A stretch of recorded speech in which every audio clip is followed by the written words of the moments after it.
Hola, amigos and amigas. My name's Wayne, and I just got my copy of Contemporary 1-Minute Monologues, Volume 1, and it contains a monologue that I wrote called Just Breathing, and recently shared at Poets Passage in San Juan, Puerto Rico, where I'm currently living, writing, and hanging out, having a wonderful time with the warm people here. So hope you'll enjoy this presentation.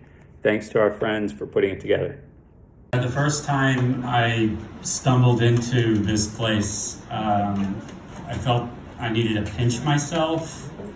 Like there really was a place like this with poet on the front and artwork and words surrounding you in different languages. And I sat on the couch with a lady. She explained what this place was, and I kept thinking about that image of the balloon, the hot air balloon in the exhibit that two people are sort of hanging off of.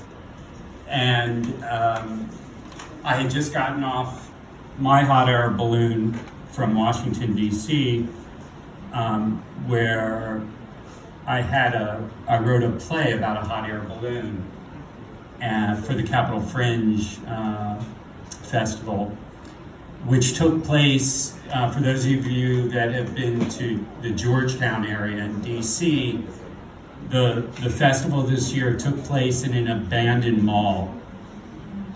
So it literally was art emerging from the debris of the destruction of commercial retail. My play took place in a Forever 21 store.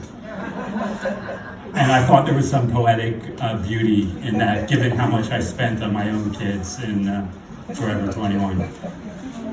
So I want to read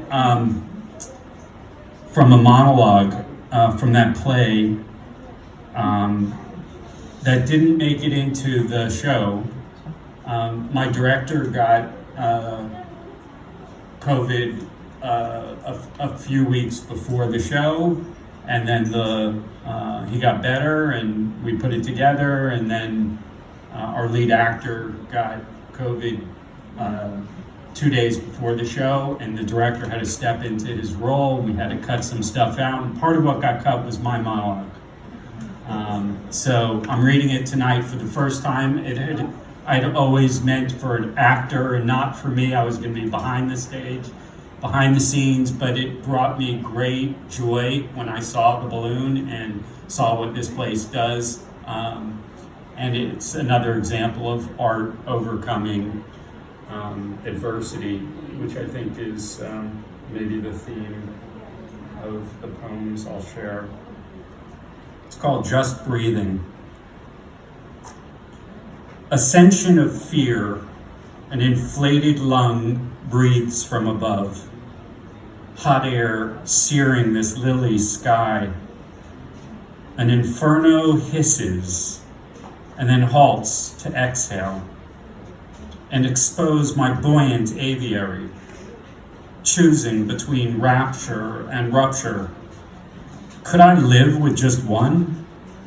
An aqualung of propane privilege, painted with a flag of fireworks. We can't breathe signs below. Propelled by my indifference as caretaker of the adventure, oblivious to the tolls, obliging to the tips, chronicling their conflict, controlling their journey. I look up to the inverted mask, protecting the heavens, concealing the toxicity inside my wicker basket. Strengthened by family woven bonds, passengers stop at the atmospheric peak, pause to gasp and breathe. A reminder of the sanctity of breath and the bleeding on the lines below. More than forests of fear, they see themselves liberated from terrestrial plagues. I steer my vessel on sleepless nightmare nights with an invisible rope cord that reveals my guardian angels, conjures their most potent potions to heal, despite my own hidden wounds, and the deceptions I carry within me, and the devastation I survey below.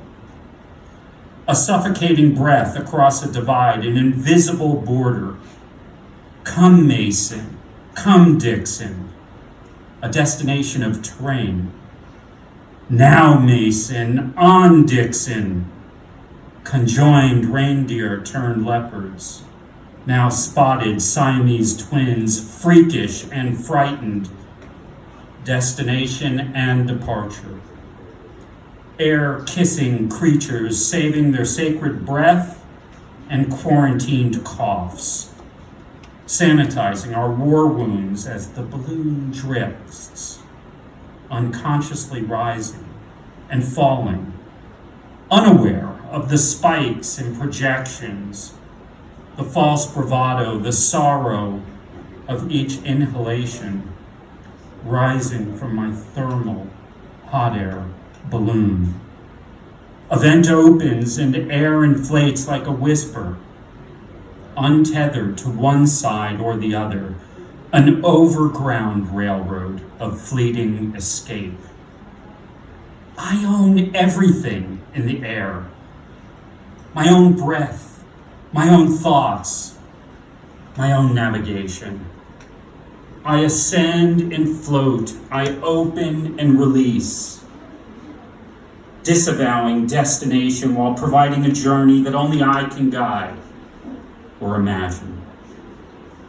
What's inside of me is both contempt and continuity.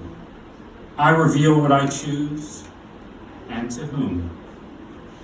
I master none, but pilot my own craft for others.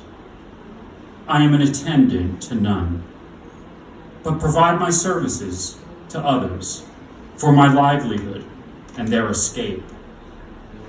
Escape from what, you ask me? Better to ask yourself, what do you seek to escape from? Fear? Come, Mason. Guilt? Come, Dixon. Privilege? On, Mason. Denial? I cannot be denied up here. Maybe one day, down there too.